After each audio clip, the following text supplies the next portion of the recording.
দীর্ঘ ২৯ বছরের দাম্পত্য জীবনের ইতি টানলেন ভারতের অস্কারজয়ী সঙ্গীত শিল্পী সুরকার এ.আর রহমান ও তার স্ত্রী সায়রা। মানসিক দূরত্ব যে কত কি বা ঘটাতে পারে সে কথাই আরও একবার প্রমাণ করে দিল এই জুটির বিয়ে ভাঙার খবর। হঠাৎ করে দীর্ঘ এত বছরের সম্পর্কের বিচ্ছেদ হলো, কিন্তু কেন, কি বা হয়েছিল তাদের মধ্যে? ভারতের জনপ্রিয় সঙ্গীত শিল্পী এ.আর রহমান ১১ বছর বয়স থেকে দক্ষিণ ভারতীয় সিনেমার বিভিন্ন সুরকারের সঙ্গে চর্চা শুরু করেন সঙ্গীতে। ঘটনাচক্রে ব্যক্তি জীবনে ধর্ম বদলান। ২৩ বছর বয়সে সপরিবার ইসলাম ধর্ম গ্রহণ করেন তিনি। তার নাম ছিল দিলীপ কুমার। ১৯৯২ সালে তামিল সিনেমা রোজা দিয়ে সুরকার হিসেবে যাত্রা শুরু তার। পরে ১৯৯৫ সালে রাম গোপাল ভার্মার রঙিলাতে সঙ্গীত পরিচালনা করে শুরু করেন বলিউড যাত্রা। সে বছরই তিনি বিয়ে করেন সায়রা বানুকে। তাদের ৩ সন্তান খতিজা, রহিমা ও আমিন।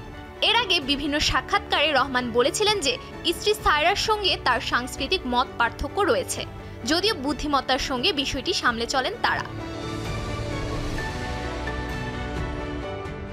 এছাড়াও সায়রা বানুকে তার পছন্দ ছিল না, তবে সে সময় বিয়ের জন্য মেয়েও খুঁজে পাচ্ছিলেন না তিনি।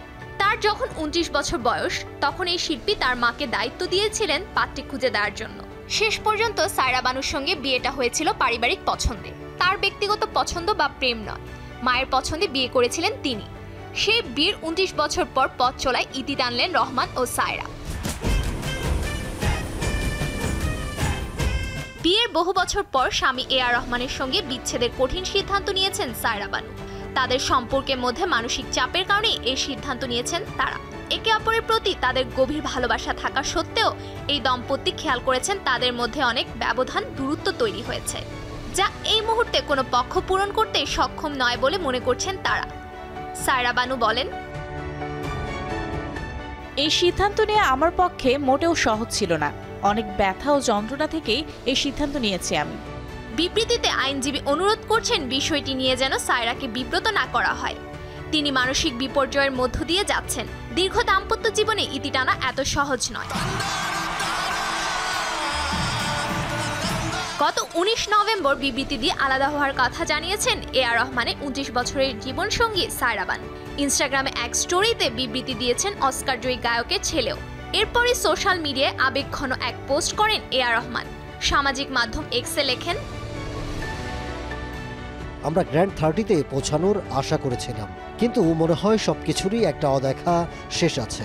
এমনকি ভগ্ন হৃদয়ের ভারে ঈশ্বরের সিংহাসনও কেঁপে উঠতে পারে। আমাদের বন্ধুদের বলছি, যখন আমরা এই ভঙ্গুর অধ্যায়ের মধ্য দিয়ে যাচ্ছিলাম, তখন তারা যে উদারতার সঙ্গে আমাদের গোপনীয়তাকে সম্মান করেছে, তার জন্য ধন্যবাদ।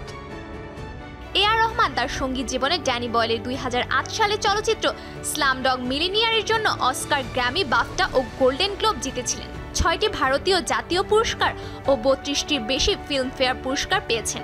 এছাড়াও ভারত সরকার তাকে পদ্মভূষণ পুরস্কারে সম্মানিত করেছে। তবে এত কিছুর পরেও শিল্পীর বিচ্ছেদের খবরে হতবাক ভক্তরা। ২০২৪-এর শেষে এসে আরও একটা মন খারাপ করা খবর শোনালেন কিংবদন্তি এই সঙ্গীত শিল্পী। Safura Afrin, showbiz tonight.